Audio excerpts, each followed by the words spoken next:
dad showed up shit-faced. He threw potato salad all over my mom. We had to throw him out. Why do I have this depressed look on my face all the time? Well, you were grumpy a lot. You were losing the weight, then you gain it back. Thin, fat, thin. Was I always this miserable? Wasn't I ever happy? Well, sure, honey, lots. I mean, you're the happiest little wife and mother in the world. Please be seated. Thank you. I sneaked in a camera. We are gathered here today. Please, no cameras now. Could we hold off photos until the end of the ceremony? Thank you. We are gathered here today. No. Where's she going? Don't. Lock the doors!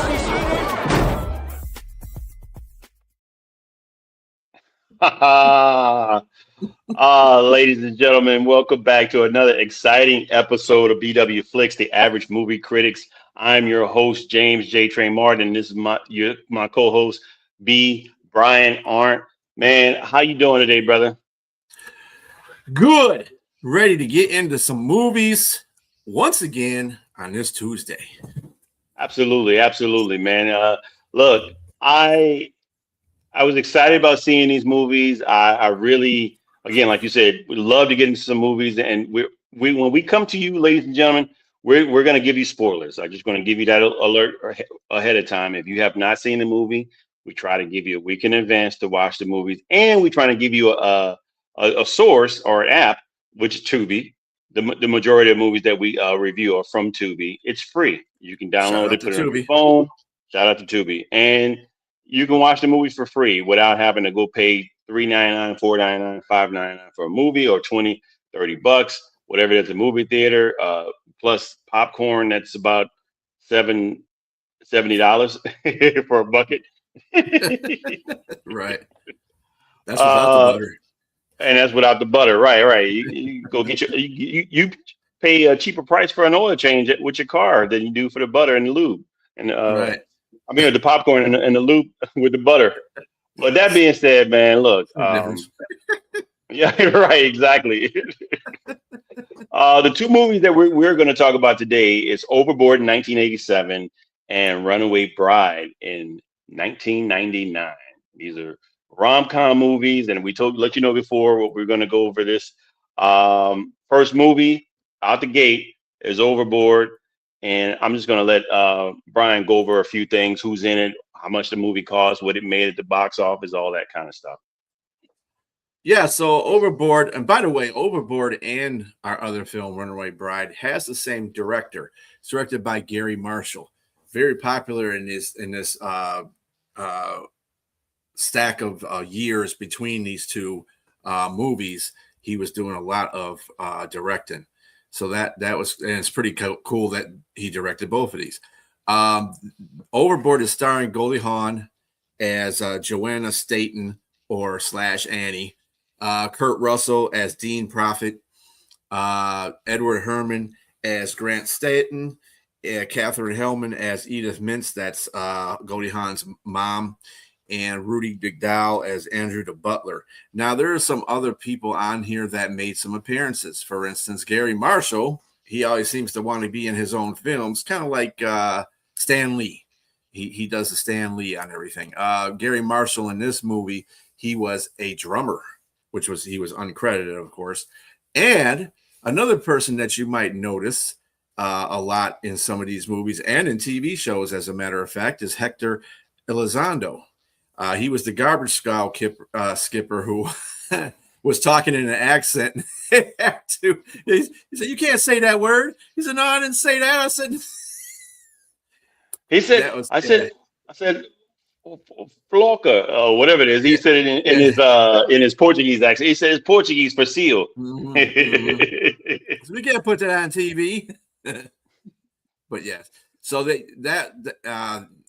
those were your main actors in there. The music was by Alan Silvestri, another guy that is pretty popular with the music.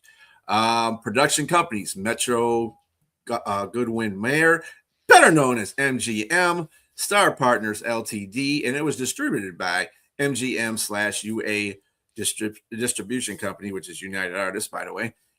Release date. It was released on December 16th, 1987. Running time was 112 minutes. The budget for this film was $22 million. Box office, however, was not so friendly to them. $26.7 million for the box office. So it didn't make too much money, even though it is kind of a cult classic. Cult classic enough to where in 2018 they made a remake. Yes. So yeah. That being said, let's get right into it. We're going to start with our synopsis here. As Brian, my ever so eloquently speaking co-host, said that Joanna Staten is the main protagonist, and she is portrayed by Goldie Hawn. She's a mean, snobbish, rich, you know what, in this movie. In the beginning, she's on her yacht, and her husband are traveling the seven seas, doing whatever they do, and they make a pit stop in this podunk town, wherever it may be, Podunk, USA, and she wants to get her closet redone. So it has to be done. It's an emergency. She says it's an emergency. So she gets her closet done, and she has a scheduled appointment with a carpenter. And he comes in. This is Kurt Russell as portraying Dean Prophet, the carpenter. He's from Podunk, USA, and he's definitely the epitome of that. So he comes in. He already has interactions with her. You know, she's being snobbish. Don't tell him not to touch anything. And he goes in and makes a very nice, I might add, very nice closet. It has some ingenuity to it where she can make some different things on it. But she sees none of that. All she sees is the wood is made out of oak. And she's looking for a cedar wood. And she didn't mention that in the beginning. So he said, well, if you don't like it, I'm going to have to do it over, and you're going to pay. It's going to be extra cost if you want cedar. So she feels like she don't have to pay for it at all. They get into an argument. He chews her out, lets her know what she is, what she thinks of it, much to the happiness and to the agreement of the crew and the staff of the yacht. And he gives her business. He puts her in her place, but she puts him into the ocean, along with his tools and tool belt and everything else. They pull off. She goes off in the middle of the night, and she falls off the boat, and she ends up lost. The boat's going on without her. They don't know. Everybody's asleep or watching TV. Nobody knows she falls off. She ends up getting fished out of the ocean. She has amnesia, and is being put out there that this is a woman. If anyone can claim her missing, because she might have lost her memory in this movie. But she did not lose. Hey, good afternoon, Yenzer. Hope you're well. Hope you enjoyed the draft for Pittsburgh. She did not lose her attitude. She still had the same bad attitude. She still had the same snobbish, snooty ways, but she had no idea who she was. So our other protagonist, Dean, sees this, and he figures out, okay, I can take advantage of her because she stiffed me out of tools, out of $600 for the job and stuff. So I'll play a joke on her and get revenge on her. So this happens. He brings her back home. He goes and picks her up, brings her back home, tells her she's his wife and the mother of their 4 children, his 4 boys, which she's not. And it goes on from there. Time goes on, and we see that he's not just joking anymore. He ends up having feelings for her. Of course, she believes that she has feelings for her family and him as her husband. And then, of course, we find out that that's not the case. So that's pretty much the movie. And we're going to get into why. I mean, before we get into any discussion about this movie, we're going to see a quick or brief image or video of this clip. And then we'll get started. Yeah. So near the end of the movie, she does lose her amnesia, and she realizes that, hey, you've been using me for the last all this time. And come to find out, Dean does fall in love with her because she does take care of the kids well, and the kids kind of straighten up. He's got 3 boys, and they're all nuts because they're with their dad and they're like all over the place. So she kind of comes up at 4. Yeah, they Yeah, comes in there, four of them, and she comes in there and kind of cleans up the whole. She cleans up the house. She cleans up the kids. The kids start acting better mannered and stuff like that. And I wish my girlfriend would lose her memory. Oh, Robbie. Anyway, so at the end of this movie, they're going. She gets put on a boat, where she's, back to where she is, and she realizes she doesn't want to be there anymore because she misses Kurt Russell and the boys. So and then Kurt Russell says, you know what, I'm going to go get her because I love the girl. So I'm going to go get her. So he gets a wish from the Coast Guard. Yeah, I want to see this ever happen in real life. But the Coast Guard chases them down, and they have an emergency they have to get to. But instead of him just waiting, saying, "Oh, damn, I could have caught her," or whatever, he jumps off the ship.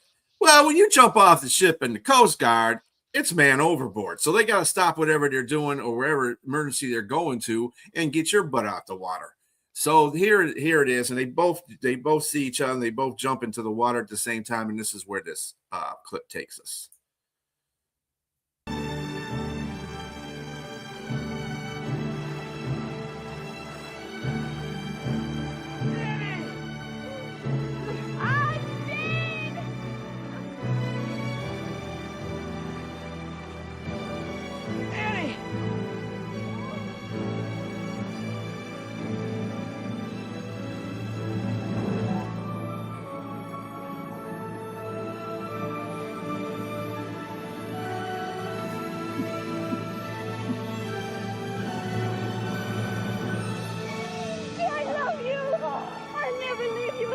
I'll never let you go.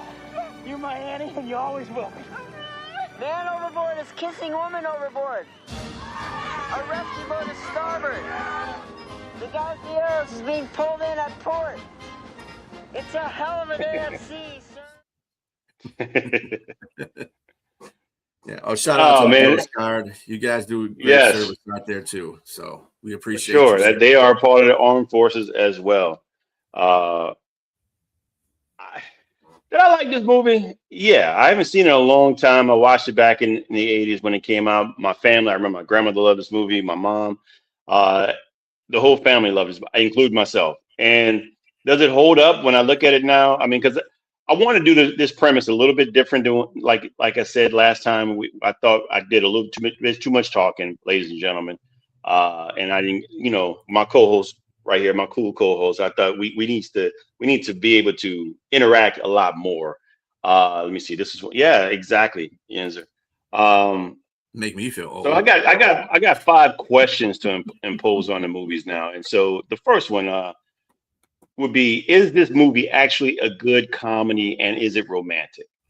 Yes, in my opinion, I think it is. I think the movie holds up pretty well. I think that both the protagonists portrayed by Kurt Russell and what's up, Danny? How you doing, man? Glad you could show up and be with us tonight. I think the protagonist, Kurt Russell, both protagonists, Kurt Russell and do we call Joanna Staten a protagonist or antagonist? Because initially she was an antagonist, but then losing her memory. Losing her memory, she became a protagonist, right? I mean, she still can know. She still kind of was a bit of an antagonist too. Yeah. So, because I mean, they were trying to get rid of her at the hospital and everything. They couldn't wait to get her out of there. Yes, without a doubt. So yes, yes, it definitely falls into the category of that because it's wholesome too. Because you got these bad BA kids that are in the movie, but the relationships between her, you can see how the movie, it grows. Even though, and I love at the end of the movie, which is one of my favorite actors who played in what's the Ape movies back in the day with Charlton Heston. The Apes. What's the name of the movies? Planet Apes. Yes, Planet Apes. Yes. So Roddy McDowell was the main guy there. Yes. That's okay, man. It's okay. Hey, Yenzer, let me tell you, I think the first time I saw it, I did see it with a girlfriend. So yeah. Yeah, I was with my family when I watched this, but again, it was a good movie. I could watch it by myself. That being said, um, Roddy McDowell says, to Joanna Slayton, he says we go when she's got her memory back and she's back on the ship. He said we go through life with blinders on, but so he said what you had a unique experience where you were able to take those off and see life through a different scope. And so she was able to see life from a very humbled, humiliating type of situation where she had lived in very poor circumstances. I mean, obviously her house was meager at best, to say the best. And the kids, they were poor as well, obviously. And she had to cook, clean stuff she never did. And she waited hand and foot on 4 children and 5 if you include the husband, because he was definitely considered a child too as well, with some of his antics and everything. But yeah, I think it's a really good romantic movie. And what do you think, B? I mean, in regards to that question. Well, just before I answer that question, let me give you a couple of facts. As Goldie Hawn and Kurt Russell are partners. They're not married, but they are partners. They've been partners for a long time. They've had kids together too, so they're still together after all these years. And I think this is where they met and stuck together from this point on. Goldie Hawn has been with some real, I would say, handsome leading actors. Like she was with, what's that? No, she wasn't with her. She's been in a lot of movies with other leading actors. So this is kind of cool that she married Kurt Russell. Well, not married, but partnered up with Kurt Russell, and they had a life together. So also, this movie takes place in Tillamook County, Oregon. If Tillamook County, Oregon sounds familiar, just think of cheese. Tillamook cheese. If you ever go to the store, you're going to see Tillamook cheese, and that's where it's from, Tillamook, Oregon. So anyway, yeah, it's a pretty good romance movie. She did I think they really did it. I think people weren't just. I think people could take on it was kind of a silly movie in a way. I mean, there's a lot of ad libs going on in that movie, like the whole Coast Guard, knowing a Coast Guard captain who's going to chase down a ship just because it's his girlfriend or something like that. That would probably never happen in daylight, Or there's a fat guy in the way. A fat guy? Well, I'll give you a fat guy. Trying to beat up on a Coast Guard guy. Yeah, that ain't gonna work. Hey, we're gonna turn this boat around. And the fact that, but the guy that played her husband, Edward Herman, what was Grant Stanton III, he did play the husband that was a dick. He had her money basically, and he was living off her and trying to be a playboy while she was gone and in an insane asylum for the minute, for the few minutes she was in there. And she's like, yeah, I'm not going to go get her. I'm going to be living La Vida Loca. And every time her mom would call the ship, he's like, yeah, she went out shopping, or she's sleeping, or she's doing this. And this dude's up there coking and smoking and having all these chicks on the boat and stuff like that. I was like, dude, and then he got a nerve to try to take over the ship too, take over the boat, say, I'm going to take this boat over. Out here, I am God. Yeah, I am God. It's like, yeah, okay.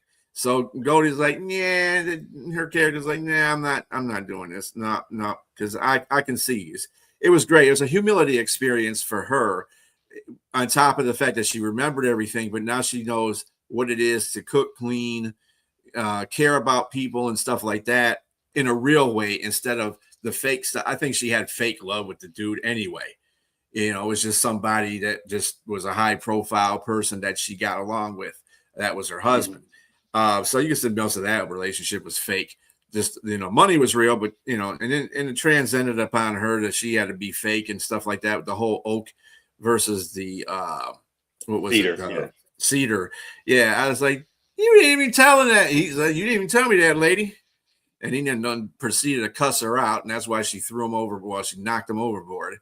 So, I mean, it's a comedy. Some of it's pretty slapstick.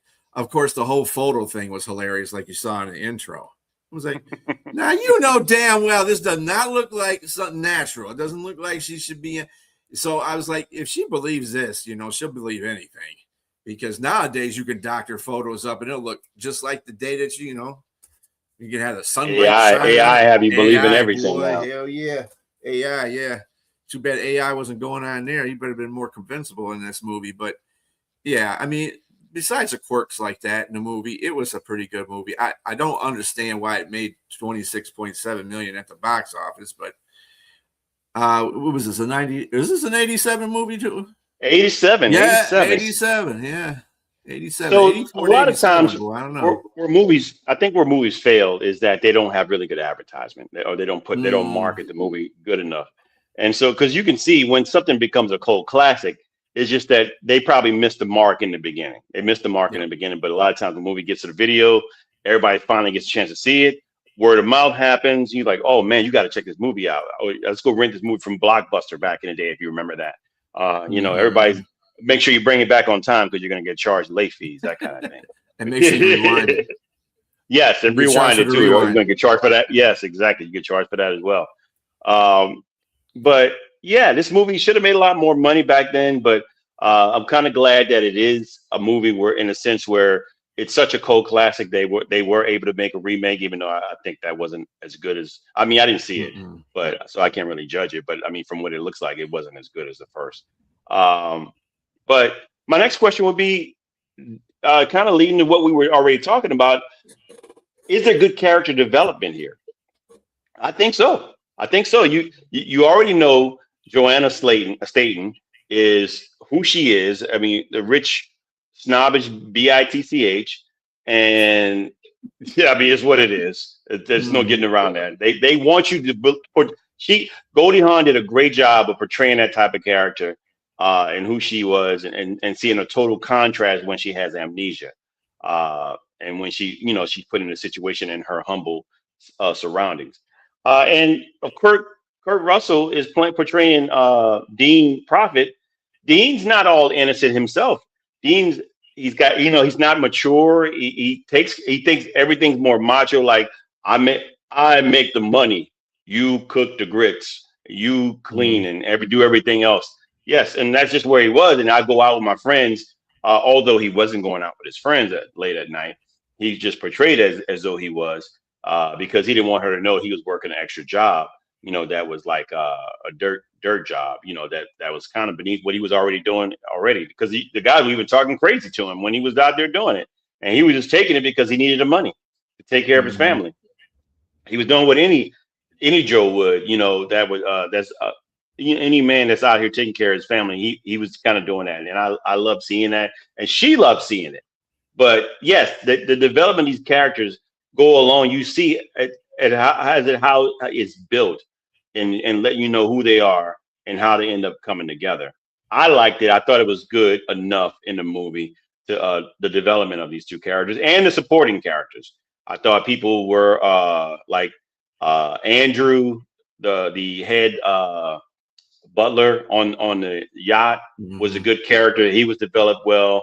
And I thought her mother was developed well. You see where she gets it from and understanding how snooty she was. Her mom was even more snooty with dogs, telling Inga not to shove the food in the dog's mouth, but to place it on the tongue, which is crazy. And also just the husband, who he was and what was just around her. And vice versa, the other side, you see the friend. I like my man, what was his name? Mike Haggerty as Billy Pratt is his partner that they're building the golf putt place, and it was just really good development to me, and I like it in that sense. What do you think? Yeah, I think just obviously Goldie Hawn and Kurt Russell really made the movie because they really were in touch with each other, and obviously this is the reason why they're together to this day. So that might have been, between them two. I mean, that's really all it was focused on in the first place, was really those two. Everybody else was kind of just part of the picture, but they interacted very well. I think the kids kind of did a pretty good job too in that movie. They all had their little parts in there. The one that was talking like Pee Wee Herman, he was The hilarious. youngest one, yes. He was very the youngest hilarious. one. Yeah. Very funny. So and then when she went in there and the teacher had called her in the school because the kids were acting goofy. And so she was in, and they all had poison oak. And then she cussed the teacher out because the teacher didn't realize that they had poison oak. And so she went off on him. And then the kids started liking her because she said she stood up, she stood up for him. And, sometimes the dad doesn't do that. And, it kind of, I know, you kind of look to see the look on Kurt Russell's face and his character's face about it. He's like, damn, kids are turning on me, man. They're going with this girl. What the hell's going on? So, but he ends up, fall in love with her. I mean, there's a lot of quirks that go in there. They go on, she has a birthday. They go on a birthday. And, of course, they go in the sack and stuff like that. So I think it was just a budding romance for Kurt. It just was unexpected. He was just trying to get back at her for being a female. Oh, you know what? Anyway. So it was. And to be fair to the character Dean Prophet, he tried to tell her the truth. I mean, obviously, you see the kids, they wanted her to stay, so he told her it was her birthday. They go out and celebrate the birthday. They fall in love more so because he tells her a story about the fisherman and the princess and how they went in the ocean and they jumped out towards each other in the fog. They couldn't see each other. They ended up drowning. But turns out, legend is that they both are in the sea. When you see the water going up against the tide hitting in the land, is them making love in the sea forever.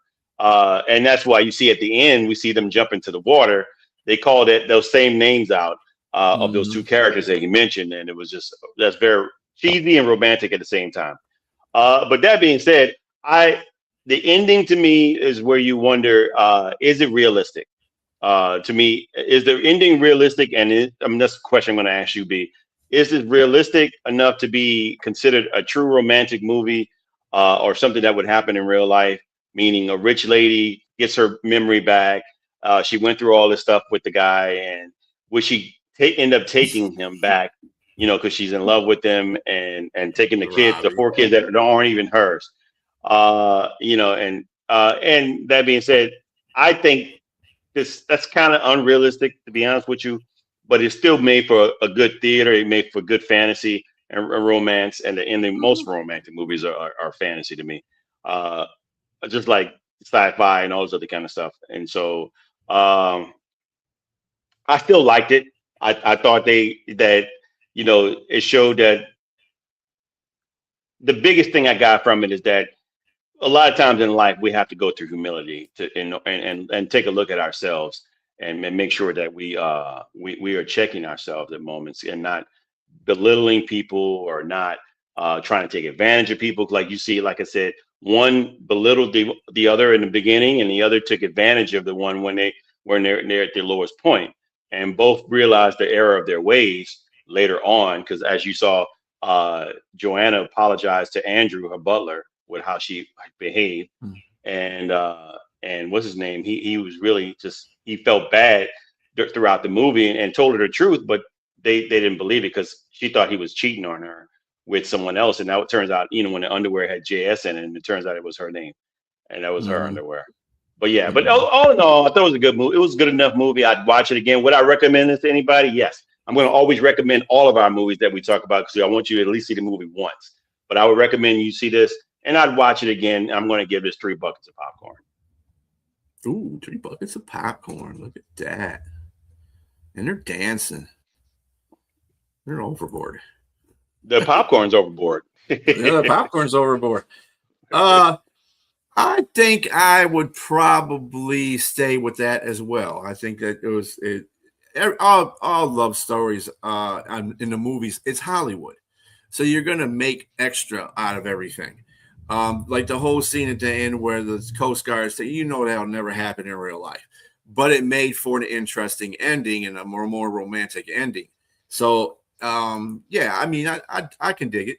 I would definitely, I've done, had this movie to, gave this movie to people to watch before. So I mean, I still remember it even from all the, I think I first saw it and when it came out too in '87. So yeah, I recommend it definitely. Show me my yeah. Yeah. That was the fortunate thing about the whole movie too. The woman realized she was rich and that was her boat that the dude was saying, I'm God, and driving it. And then it was her money too. So, they didn't have to worry about anything after that. But the point is he didn't even care. And I think that's one of the things that whole relationship show. He didn't care if she had money. Even when he said knew it. that He said, yeah. we said, what does love have to do with anything? Right? He's like, we don't have to be in love. We're just married. And that's yeah. Yeah. That's okay. Anyway. Well, you gave it 3 buckets as well. I gave it 3 buckets as well. All right, cool. Now we are on to our second movie. The next movie is Runaway Bride, 1999. And B, go ahead and spill out all the goods for it. Again, directed by Gary Marshall. The stars in this was Julia Roberts, Richard Gere. Now, Julia Roberts played Maggie. She's a woman who's run away from 3 of her former weddings, but is not to do so in her 4th attempt to marry. And the 4th attempt to marry is Richard Gere. You remember these two from Pretty Woman. This is where the originally cast was another romantic comedy, as a matter of fact. A little more, would I say serious, more serious? It was kind of still funny, rom-com. But Richard Gere is Homer Eisen Ike Graham. He is the one that is, actually, he's a reporter trying to do a story on her without, he gets fired because whatever. And then you got Joan Cusack, the sister of John Cusack. She's been in a lot of movies as well as Peggy Fleming, not the skater, like she says. And Hector Elizondo, again, he is in this movie. He is Ike's boss, Richard Gere's boss, as Fisher. And is married to his ex-wife, by the way, who was played by Rita Wilson, Ellie Graham. Some other people in this movie. We had Laurie Metcalf. You see Laurie Metcalf. She plays Betty Trout in this. She's just she's uncredited in this movie, but she is. I think your fame would be Married with Children is one of them. She was on that show for a while. She took over. She took over from the other chick that was living there for next door for a minute. Celia Ward was in it as a pretty woman in a bar. Probably will miss it. And of course, Gary Marshall was in it. Like I said, he's a Stan Lee of his movies. He's a softball first baseman on there. So if you don't recognize, if you watch it again, you'll see it. The music was by James Newton Howard. Production companies were Interscope Communications and Lakeshore Entertainment. It was distributed by Paramount Pictures and Buena Vista International. Release date was July 30th, 1999. Okay. And running time was 116 minutes. The budget was $70 million. Now check this out. The box office loved this movie. $309.5 million in 1999. That was big box office hit. Wow. So, yeah. I was not one of those. My dollar stayed in my pockets. But I did like this movie. Cool. He's gonna give Overboard a 4. That's cool. Yeah, for sure. Yeah. Well, it depends on the premise of that word. It's about how you look at it, right? Exactly. It depends on how you look at it. Look, let's get you the synopsis. Let's get on with it. Ike Graham, Richard Gere's character in the big city. For USA Today, he's a columnist that's having a bit of a slump with the type of columns he's writing, and he's looking for something big. So he's sitting in the bar, and he hears this one guy that calls out that he has a story about a lady who's dumped 3 guys, as the aforementioned by Brian, that she's dumped 3 guys at the altar, or left them three guys at the altar, and is engaged again.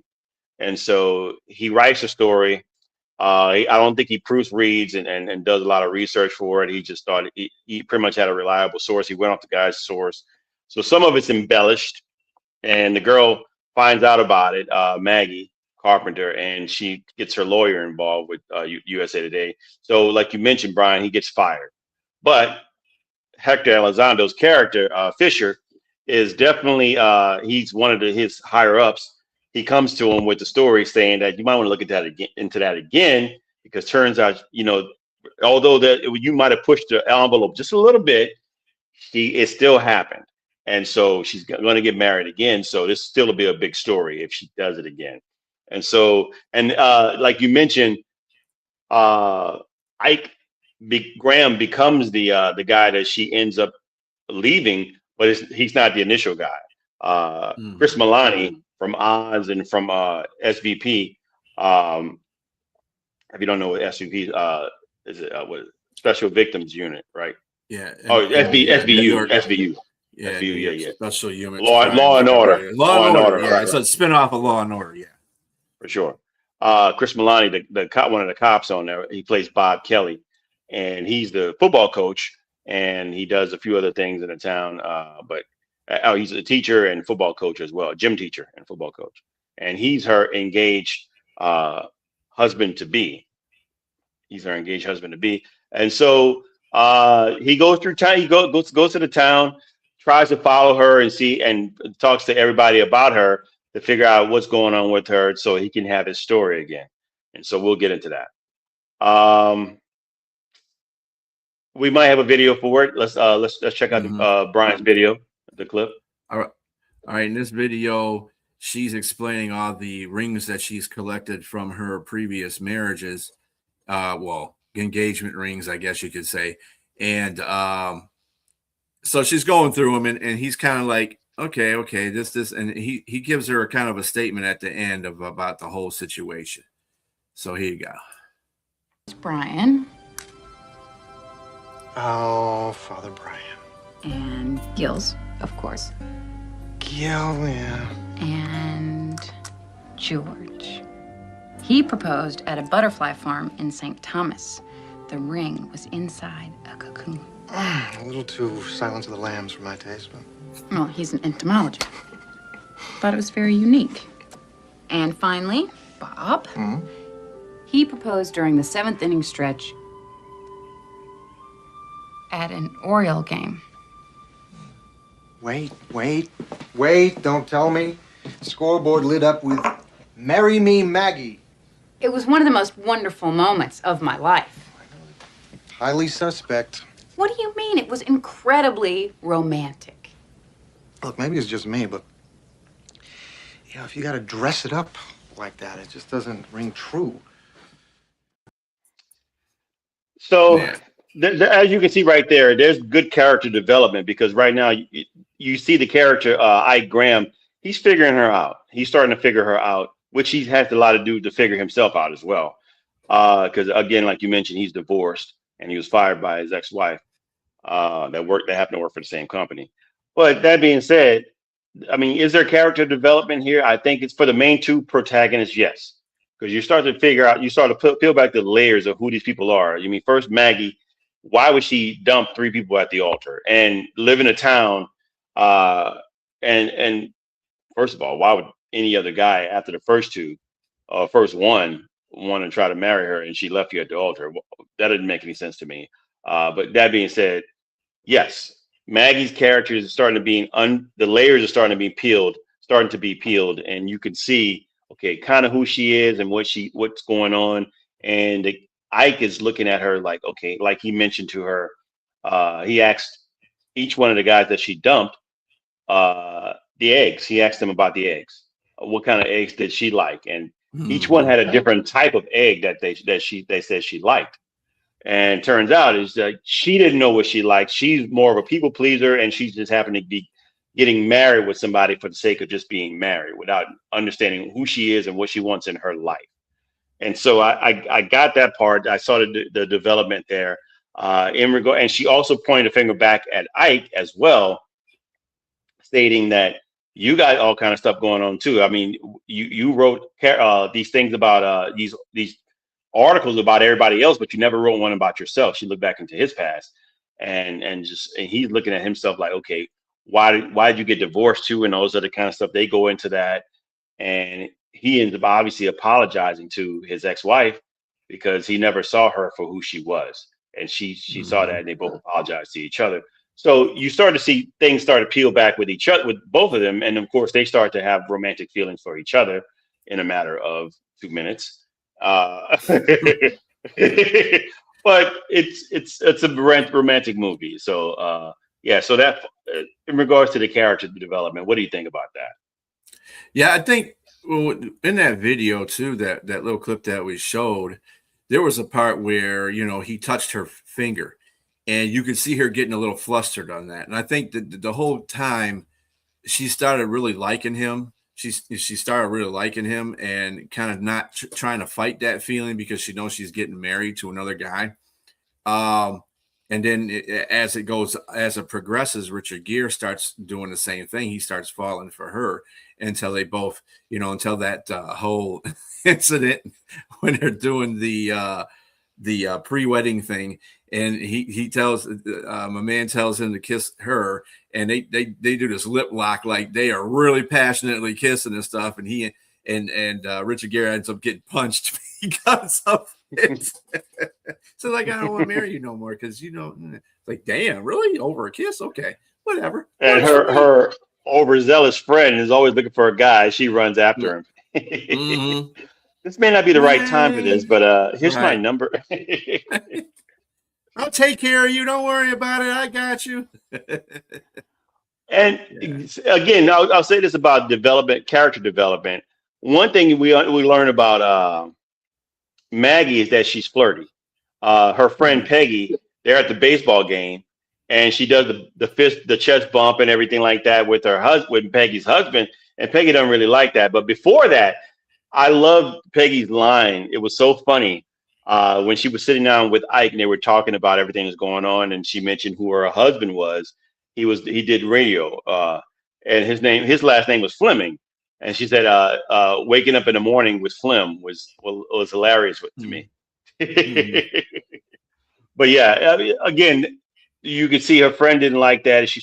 They talked to each other later in the bar, in the beauty salon, and as to why she didn't like that. Yeah, she's telling her she really don't think that she knows what she was doing, and she didn't have a problem with neither one of them, but she just thinks that she needs to figure out what she wants and not to do those types of things like what she does, or be more aware of what she thinks and how those things can hurt people around her. And like the three different the guys that she tried to marry, they were three different types of guys. One became a priest, and he said it wasn't her fault. It's just which I thought it may have been, because I'm like, wow, she really pushed him into priesthood. Like, wow, he was hurt that bad. And the other guy was a musician, and she left him at the altar. And then, of course, the third guy was the guy that was in the bar that I don't know what he did, but he definitely was hurt as well. But yeah, I just thought that it was just, again, the development of both these characters was well done in that regard.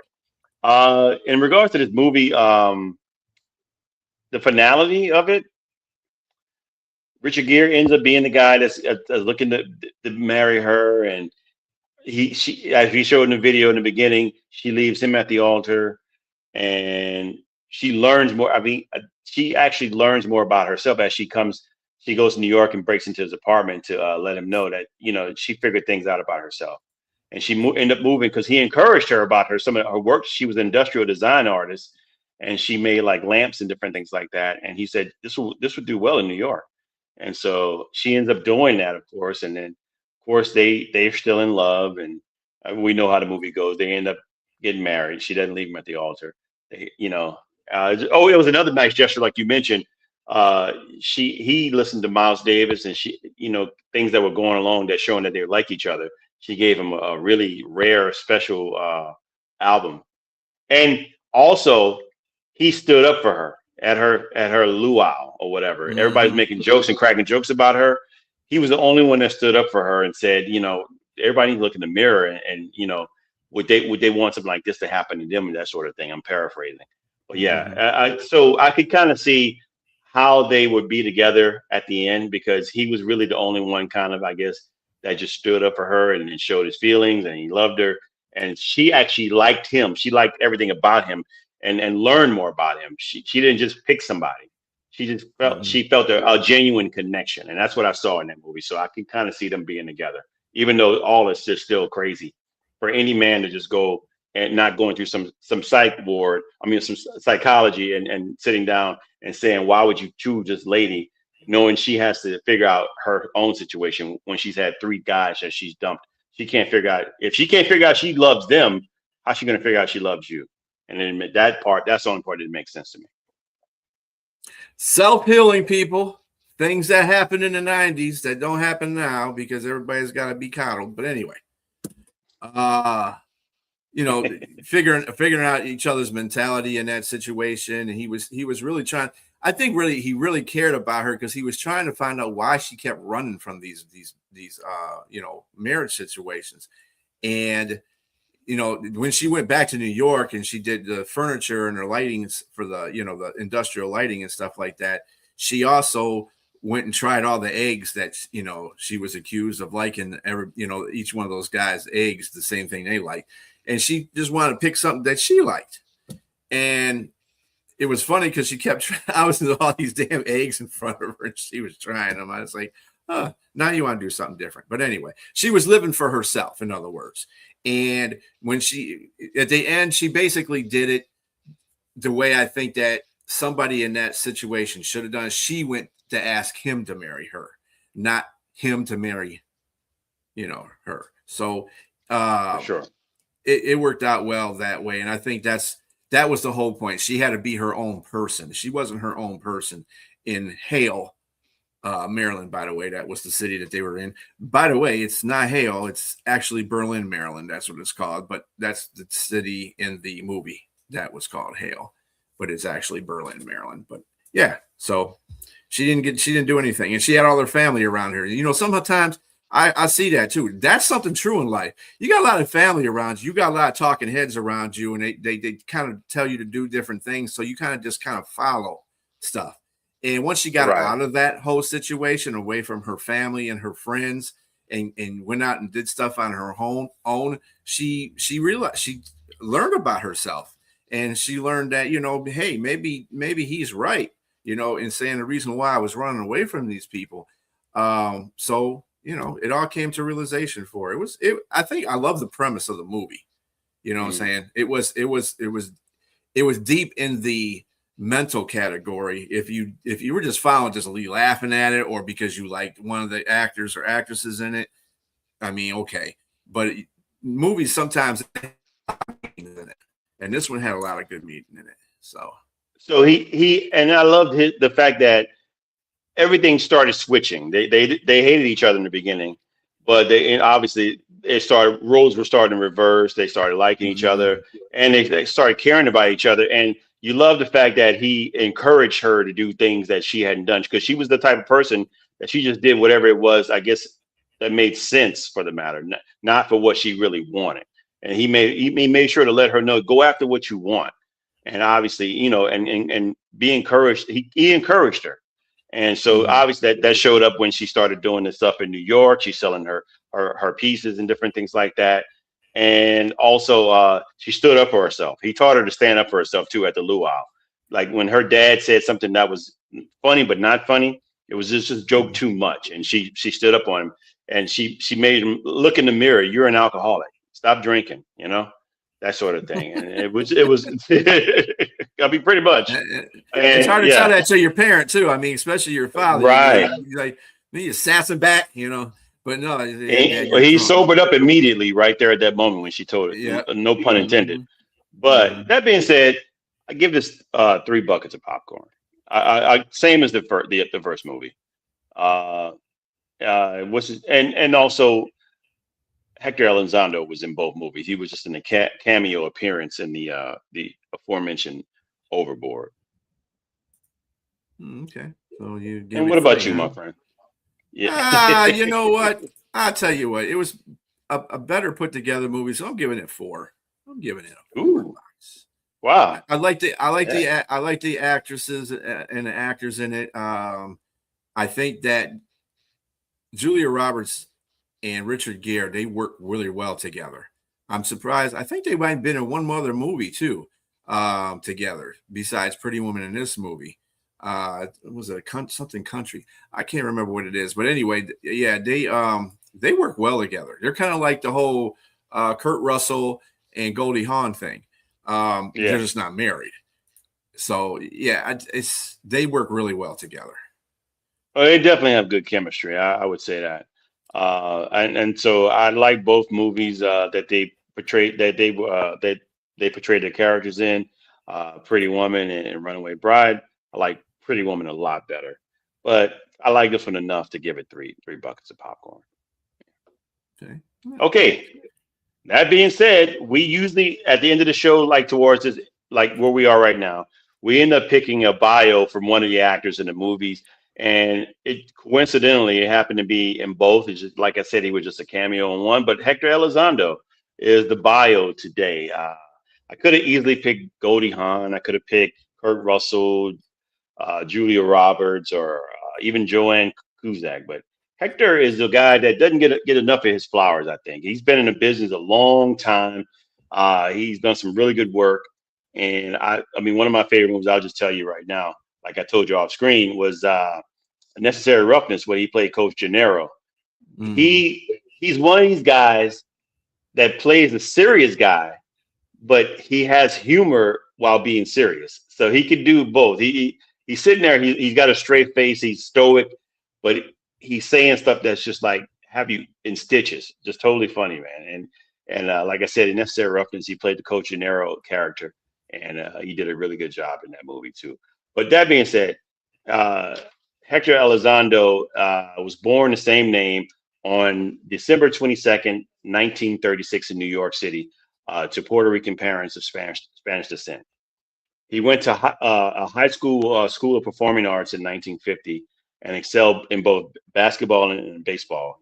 He ended up doing ballet, believe it or not, from 1962 to 63, and he learned dance at the Ballet Arts Company at Carnegie Hall. He got his start. He got to start in acting in off Broadway first.